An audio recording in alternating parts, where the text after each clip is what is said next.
പുണ്യഭൂമി ഭാരതം ജന്മഭൂമി ഭാരതം. ഇത് 25 വർഷങ്ങൾക്ക് മുമ്പ് ഞാൻ 10ാം ക്ലാസ്സിൽ പഠിക്കുമ്പോൾ ദേശഭക്തി ഗാനത്തിന് സംസ്ഥാനത്ത് കൊല്ലം ജില്ലയിൽ നടന്ന സംസ്ഥാന കലോത്സവത്തിൽ പങ്കെടുക്കുമ്പോൾ പാടിയൊരു പാട്ടാണ്. കാസർകോട്ടെ GVHSS കാറടുക്ക സ്കൂളിലെ വിദ്യാർത്ഥികളോട് അധ്യാപകൻ കഥ തുടർന്നു.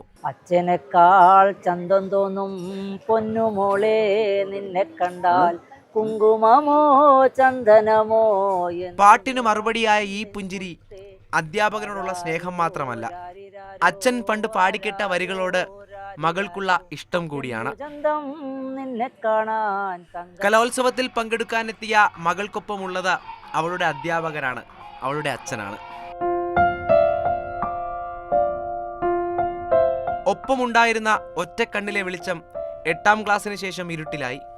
ജീവിതത്തിലെ മാറ്റത്തിനോട് സന്ധി ചെയ്ത് കലാഹൃദയം ആസ്വാദന കല തുടർന്നു.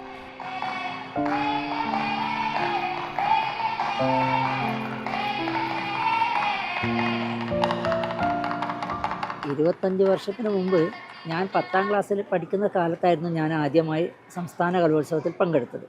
പക്ഷെ എൻ്റെ മകള് 8ാം ക്ലാസ്സിൽ പഠിക്കുമ്പോൾ തന്നെ അത് നേടിയെന്ന് പറയുമ്പോൾ എനിക്കേറെ അഭിമാനവും സന്തോഷമൊക്കെ ഉണ്ട്. കാതിലെത്തുന്ന മേളത്തിന് താളം. മകളുടെ ഊഴമെത്തി. പണിയ നൃത്തത്തിന്റെ കൊട്ടിനൊപ്പം താളം പിടിച്ചു. ആനന്ദത്തിന്റെ അകമ്പടിയിൽ താളത്തിന് വേഗത കൂടി.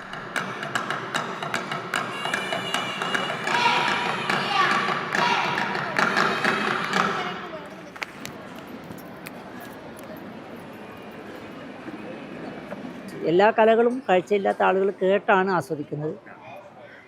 എനിക്കാണെങ്കിൽ കുറച്ച് മുമ്പ് കാഴ്ച ഉണ്ടായിരുന്നു, അതുകൊണ്ട് എങ്ങനെയായിരിക്കും ഇവർ കളിക്കുക എന്നുള്ള മനസ്സിൽ സങ്കല്പിക്കാൻ വേണ്ടി സാധിക്കും.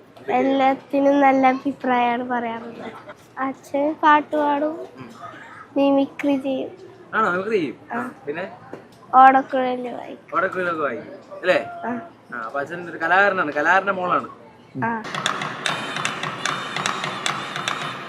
കലക്ക് ഭാഷയോ പിന്നെ വൈകല്യമോ ഒന്നും കല ആസ്വദിക്കുന്നതിൽ ഒരു തടസ്സമല്ല. ഓർമ്മകൾ ഇരമ്പുന്ന മനസ്സുമായി കാഴ്ചകളൊക്കെ കണ്ടു തീർത്തു. ഇപ്പോൾ ആ കൊട്ടിനൊത്ത് താളം പിടിക്കുകയാണ്. ആസ്വാദനം അതൊരു കലയാണ്. അതിനുപാധികളിലും തെളിയിക്കുകയാണ് ഒരു മനുഷ്യൻ. പ്രേം ശശിക്കൊപ്പം രാഹുൽ ജി നാഥ്, മാതൃഭൂമി ന്യൂസ്, തിരുവനന്തപുരം.